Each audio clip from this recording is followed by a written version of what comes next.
My name is Maziyar Kalani. As Dr. Chapman said, I'm from the Mayo Clinic, Arizona. By the way, perfect pronunciation of the name. I know it's a little bit of a challenge for the first time, but thank you for that. What I'll be talking about this morning is the use of carbon fiber instrumentation in spinal oncology, and why that's a paradigm shift that is happening, and at least should be considered in the back of everyone's mind when trying to determine how to take care of patients with spinal metastatic disease, but also patients with primary diseases of the spine.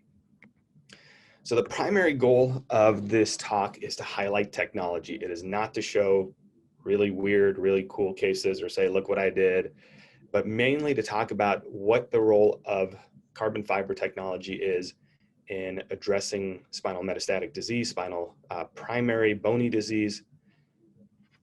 These are my conflicts.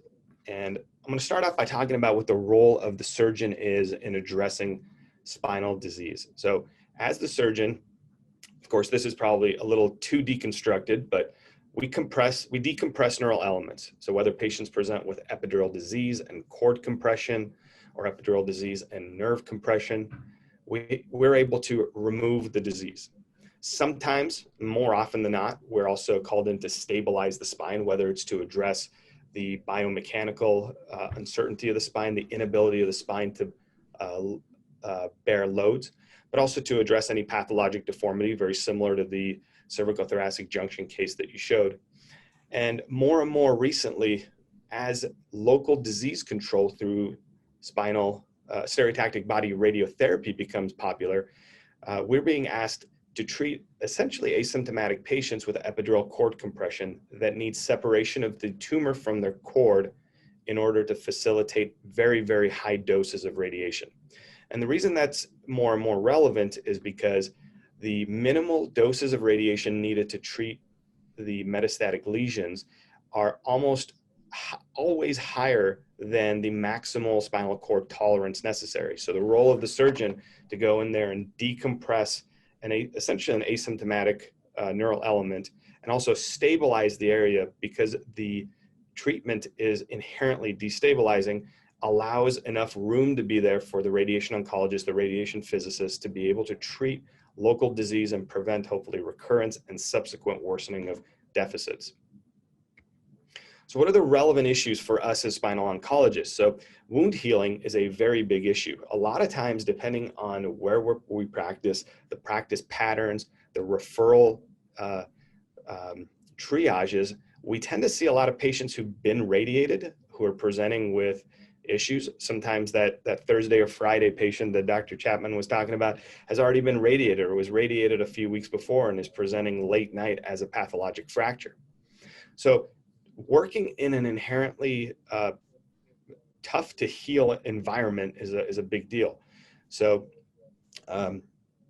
being able to address this, and I'll talk about this a little bit later, up front becomes more and more relevant.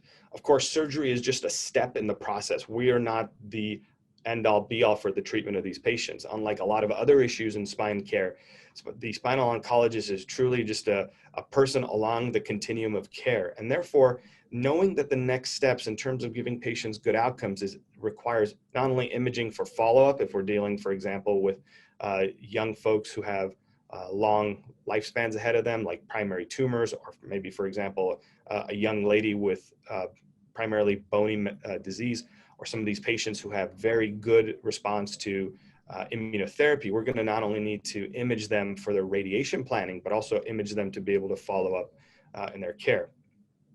And of course, maintenance of fixation is a big deal. A lot of these patients, almost all of the metastatic lesions, will go on to get radiation to their field. So as patients are able to live longer and longer lives because of good immunotherapy, good chemotherapy, and good radiation, we're having to deal more and more with the consequences of their systemic therapy, which is typically, as relevant to us, is non-union. So fatigue resistance, so the biomechanics, and I'm hoping the issues the question that was brought up can be answered here, or at least maybe it'll change in your mind how the question that you're thinking about asking. So fatigue resistance is very important, and that's mostly to that last point of the biomechanics. So despite being able to fixate in the area, there's really no great way to hold our fixation in place, so to speak. So that either it's because the area has been irradiated and is now infiltrated with fat and bone marrow and within the bone marrow, or it's going to go on to get radiated, and therefore it's going to eradicate a lot of the endogenous signaling molecules necessary to create a arthrodesis. On top of that, because the nature of the disease is secondary lesions to the bone, we can't use the patient's own bone to help augment any of the arthrodesis, and other adjuncts such as BMP are generally relatively contraindicated within this population. In addition to that, most of these folks are essentially osteoporotic by nature of their disease infiltrating their bone and replacing their bony architecture. So we can expect failure more and more as these folks live longer and longer. So that's where the carbon fiber technology comes in, because it helps marry two of these big issues, which is imaging, as you can see, comparing titanium on the left with a CT scan, big starburst pattern. Imaging is very crisp. The halo artifacts related to titanium or metal artifacts in general on an MRI are also negated. And on imaging, you can see that it's relatively radio opaque. There's some translucency that allows a lot of folks like us who are traditionally trained with titanium instrumentation, with metal instrumentation, who like to see their screws, are able to still see the overall instrumentation on plain film X-ray intraoperatively. So this is what the construct looks like on a sawbones model. You can see that there are end caps going in through traditional pedicle screw trajectories. They're connected with top loading locking elements and connected with a carbon fiber rod. This is a fully carbon fiber system, reinforced with PEEK and some titanium shelling to be able to allow for visualization. So metal fatigues, and we know that from the degenerative literature, from the deformity literature, metal breaks. Inherent to all metal, even the strongest metal or metal alloy in the universe, is fatigue and breaking points.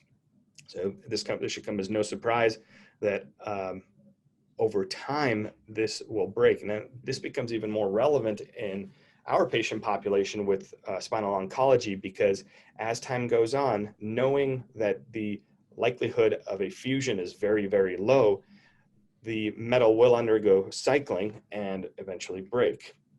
So a desired solution would be to have a construct that can withstand loads in excess of what standard metal constructs do, but also at the same time be radiolucent to allow for upfront fixation. So patients don't end up going to get radiated up front because of a concern for the metal artifact causing the radiation planning to be difficult, but also afterwards, because the imaging is so favorable that radiation therapists can work around the hardware, so to speak, where they can't do that as effectively right now with high density metal implants. The other thing it does is, to that point, is because of the density of carbon fiber is low, especially as these treatment modalities that involve heavy particles like proton beam become more and more common, especially for a lot of the primary tumors, being able to give patients a lower dose of radiation is really important. And that's related to the fact that the titanium, because of its density, actually bounces a lot of these heavy particles off, and therefore requires that the what's called the Bragg peak, essentially the radiation dose, has to be titrated up to be able to account for the scatter from the metal. And you can imagine as these heavy particles are being scattered, they're affecting the normal tissue that's being irradiated. So this is the timeline of implants. We've gone from stainless steel to titanium. Now we're talking more about composites. And the biomechanics of composites are really important, because when you look at fatigue strength, the average titanium system usually undergoes around 45 million cycles before it fractures. The human spine goes through somewhere between 2 and 3 million cycles. And so the thought in a standard healthy individual is that they'll go through arthrodesis before the metal fatigues. In a patient who's not going to undergo standard arthrodesis, you're going to need something that doesn't break. And that's the relevance of using these composite type materials. And that's why we don't fly in steel aircrafts anymore. A plane, by virtue of the vibrations of not only the engine, but the air striking it, will eventually fatigue. And the old airplanes used to essentially fall apart midair sometimes. And that's why we're able to fly in airplanes built in the 1960s and 1970s, even to this day. These materials can withstand significant amount of cycling without disruption. So this is to that point again, the typical spine undergoes around 2 to 3 million cycles per year. And when you look at the cycles leading to failure, in general, it's somewhere between 4.3 million and 5 million cycles. With the current implant that's been tested that I've been using, which is the CarboClear CarboFix system, their systems were aborted at 7.7 million cycles. So is this perfect? We don't know. No one's actually tested it far enough out to see if it breaks. But the way that the carbon fiber manufacturing is performed is that individual fibers of carbon fiber are laid down with different vector directionality. So therefore, it's not that it's a homogeneous vector that can eventually, if you fracture enough of the fibers, can break, but that there's opposing and non-correlative vectors to be able to withstand extra load. As far as the imaging goes, I showed you the CT scan. This is what the MRI looks like. You can see very crisp sequences. It's a T1 sequence going through, very crisp outlines of the screw. So relevant for postoperative imaging. The importance though with carbon fiber in general is that almost all the carbon fiber systems you see out there will have some degree of titanium, and therefore using a 3 Tesla MRI is not going to be the best option in order to be able to visualize. A standard 1.5 Tesla MRI will give you very crisp imaging. And you can see over here, you may even be asking, where on earth are your screws? And you can see that faint outline of a pedicle screw right there to show what we're working with. And there's the postoperative change right there. There's the CT image. Very crisp outlines. Again, no starburst pattern. And these are relevant because these patients almost all undergo postoperative radiation, which leads me to the next point, which is radiation planning requires imaging, and requires imaging that is crisp, that is well-defined, and therefore allows the radiation therapists to create very tight boundaries for the treatment volumes, and allows for the spinal cord itself to be visualized and allow the spinal cord to be protected. And this is something that I encountered when I first started practice, was that a lot of patients will come to us through radiation oncology, and a lot of radiation oncologists, especially in the community, will radiate a lot of patients up front, even if they need some separation, even if they need surgery to decompress the nerves or the spinal cord. And the main reason for that is because they don't want to see the titanium. They don't want to try to guess where the spinal cord is. They bear the responsibility of radiation-induced myelitis, and therefore they're more concerned about being able to see the spinal cord as opposed to try to guess where the spinal cord is around the instrumentation.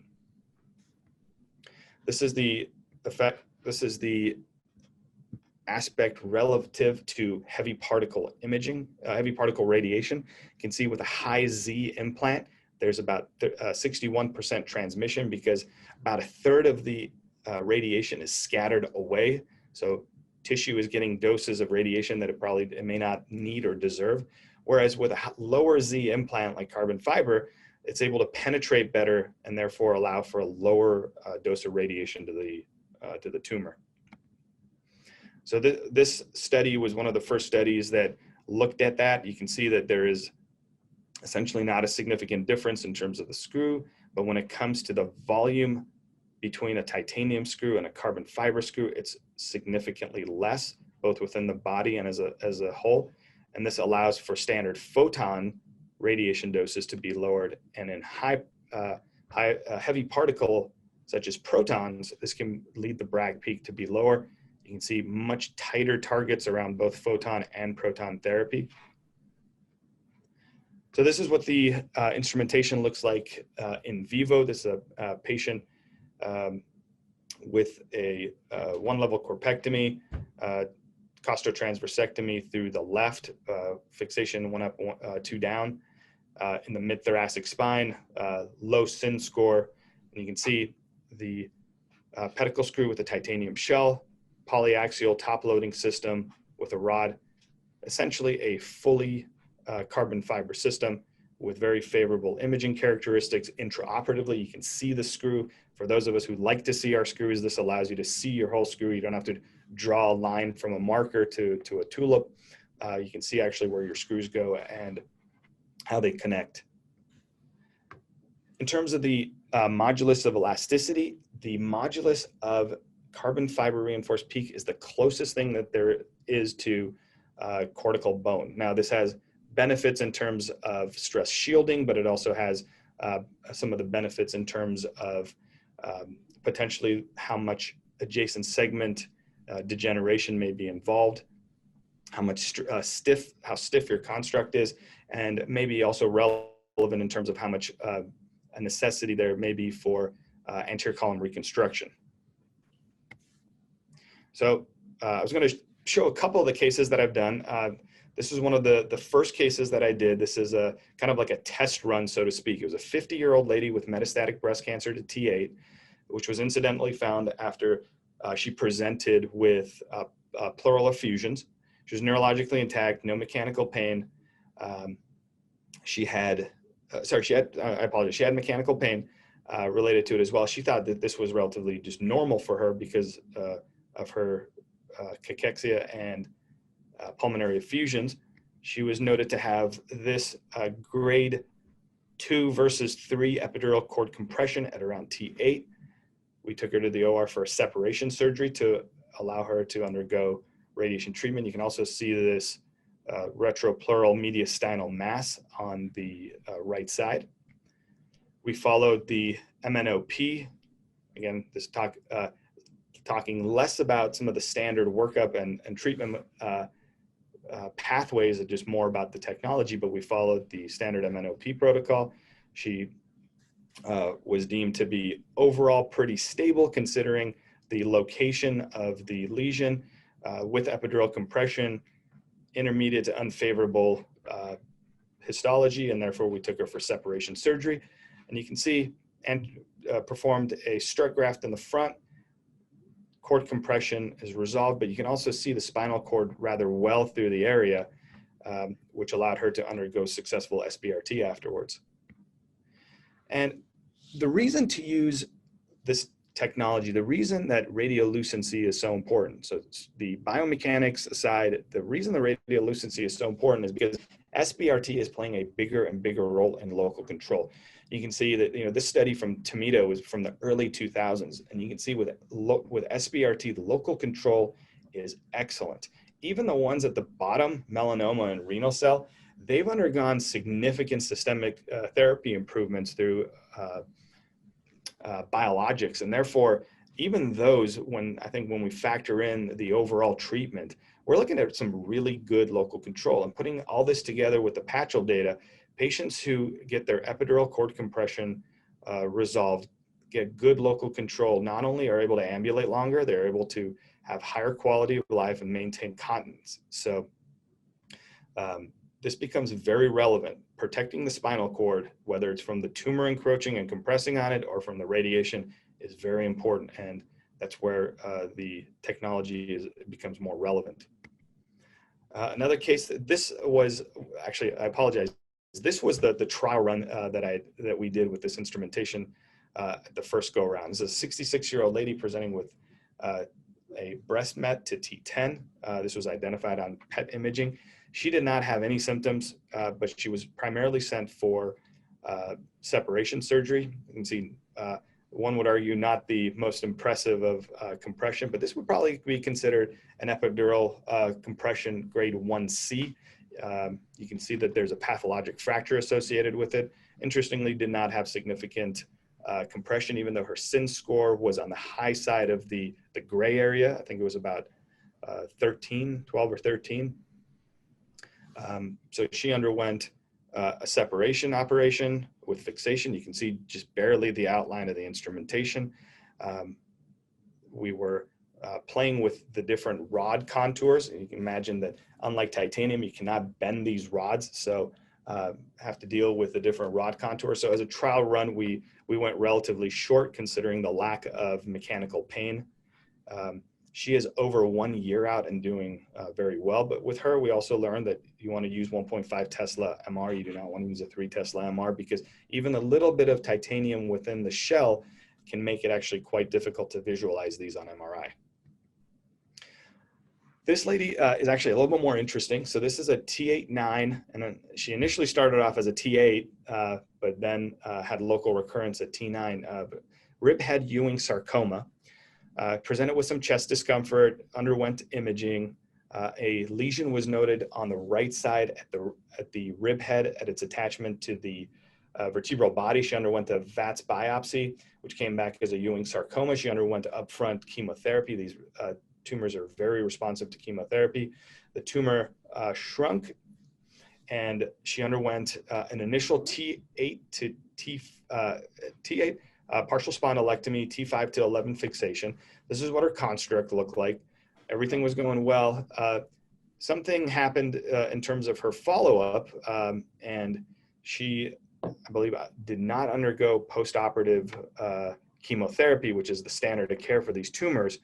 And in terms of surveillance, we tried to look to see if the tumor recurred. And I apologize, some of these images don't show up very well, but you can't really see if there's anything going on locally because of all the titanium. There's so much instrumentation, so much artifact. But when you eventually look at her through the lens of a PET scan, you can see that there's a local recurrence adjacent to the vertebral body at the level below at T9. So we took her back and performed a second partial spondylectomy at T9. My thoracic surgery colleagues reconstructed a rib. This is the immediate post-op standing images. So unfortunately, we haven't had any recent weight-bearing imaging. But you can see we replaced her with carbon fiber instrumentation. Her recurrence qualifies her for post-operative radiotherapy now. And therefore, not only does the carbon fiber instrumentation allow for her to get proton beam radiotherapy, but it allows for a better and more crisp way to image her to be able to see if she does have local recurrence. Luckily, she does not have any distant lesions, just a local recurrence that she's had. And you can see a lot of the fresh bone graft on the CT on the right. You can see the imaging is much more crisp through this area. This is her immediate post-op radiation planning simulation images. There's also a potential for cervical fixation. This is the newest cervical plate that's come out. I've done one case with it, so not a terrible amount of experience. The manufacturing process, as I described, is quite high level and requires essentially laying down of the fibers. And the manufacturing process, unfortunately, has not caught up to be able to create any screws under, I believe, 4.5 millimeters. So titanium screws are still necessary to do these. You can speak to the folks from the company, but there's a number of different sizes of plates that are available. This is the one case that I did. This was a very frail 68-year-old lady who presented with a non-immunotherapy responsive metastatic melanoma. She failed all of the more recent biologics that are used to treat metastatic melanoma. She presented with myelopathy. She had right arm pain and weakness. And she had a significant amount of neck pain. She had multiple other lesions elsewhere, but the consideration was for decompression of her spinal cord with the hope that it would improve her overall, at least local control, and maybe increase her KPS to be able to allow her to function better and hopefully undergo more of the multimodal treatment. This is her imaging. It's a little bit off to the side over here. You can see epidural disease, most compressive behind the C6 vertebral body. There's also a degenerative osteophyte there. And this cut is through C6 where there's spinal cord compression. So looking at her imaging, not a significant amount of lysis, not a significant amount of posterior element involvement. The majority of the compression is here behind the C6 vertebral body, despite some degenerative changes. Took her to surgery, did a C6 corpectomy. In the spirit of trying to do this as translucently as possible, I used an expandable PEEK cage. Focused the corpectomy a little bit more to the left side where the majority of her compression was, and fixated her with the titanium screws. And this is what the post-operative imaging looks like. The only thing you really see is some of the tiny markers on the PEEK cage as well as the screws. And I imagine as the technology and the manufacturing improves, that those screws will probably go on to become also carbon fiber reinforced PEEK as well. So what are the confounders with these operations? Yeah, as folks live longer, as radiation gets better, we want to be able to deal with some of these issues that I brought up in terms of wound healing.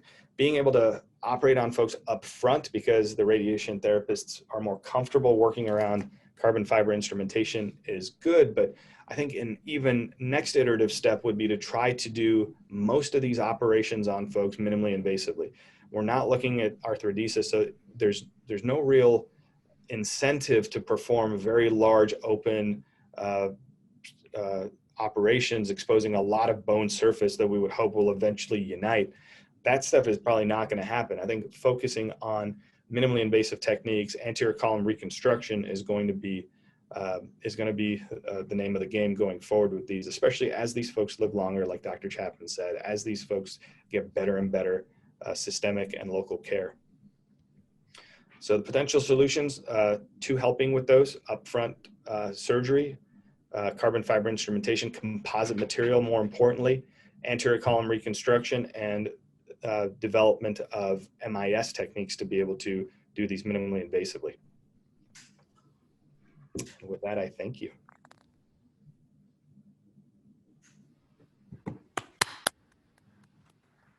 Thank you, Dr. Kalani. Outstanding lecture, beautifully done cases. In the chat room, I got two questions. I'll come with the easier first. So cages have traditionally been titanium. PEEK has become a more popular material. Obviously, companies are now coming up with carbon fiber materials. Is there any reason why we should actually use carbon fiber cages over PEEK cages, since they have the same kind of a radiolucent properties? Yeah, I don't think that there's necessary, as far as my understanding is, I don't think that there's any significant difference in terms of load and load distribution. I think the design of the cage is going to be more relevant. I tend to use wide, when I do titanium cases in oncology, I tend to actually use more of like a lateral footprint to be able to get lung hypophyseal coverage with the concern for pistoning. But in a short response, I don't think it makes a tremendous difference. I think there's probably a cost difference that may favor one or the other, depending on your institution. But radiolucency, I think, is the most important aspect, and both cover that. And I think biomechanically, they're probably equivalent. And that was a big learning point for me from our radiation oncologists. They don't like crosslinks.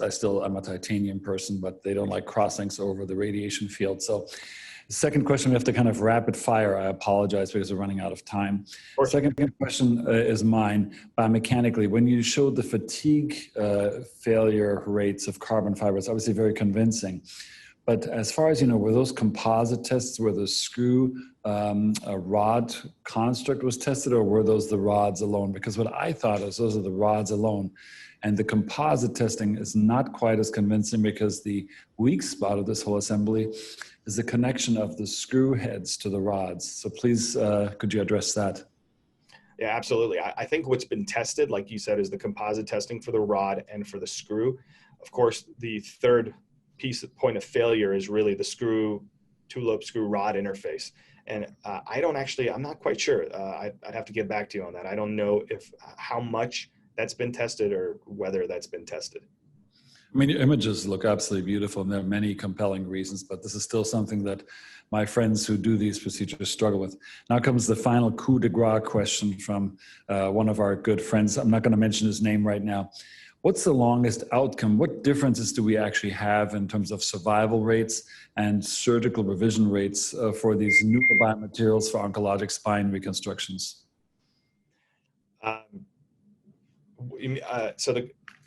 To clarify, is that with the with the newer carbon fiber implants? Do we actually have outcomes data, like 2 years outcomes data, that shows a discernible better survival, lower recurrence rates, lower revision rates surgically?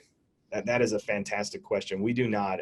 And the part of it is because it's been so recent. The instrumentation just got approved for an oncology indication, I think like September of 2018. So we just haven't had enough time to look at these. Internally in our institution, we have a database where we're trying to look at whether with the introduction of carbon fiber instrumentation, that the dosimetry that the radiation oncologists are using has decreased, whether the expected volume is decreased, but the issue is just stuff hasn't been long enough to be able to test these. I can tell you that by the nature of a lot of these patients is that they will eventually succumb to their disease. In my personal database of like 30 or 40 of these that I've done so far, not a single person has demonstrated local recurrence. And almost everybody who has passed due to systemic related issues. Most of the younger female breast cancer or patients with renal cell, specifically very good renal cell systemic therapy, those folks, I think most of them are approaching over a year so far. But in terms of a robust analysis of how things have changed, if the survivals have improved, if the dosimetry has improved, just haven't gotten that far out yet. Dr. Kalani, thank you so much for sharing your valuable time with us. This is a beautiful presentation on a difficult subject. We all appreciate the educational merits of your insights and hope to see you soon again. Take care. It was an honor. Thank you for inviting me. Thanks for watching. Hit the subscribe button for more medical content.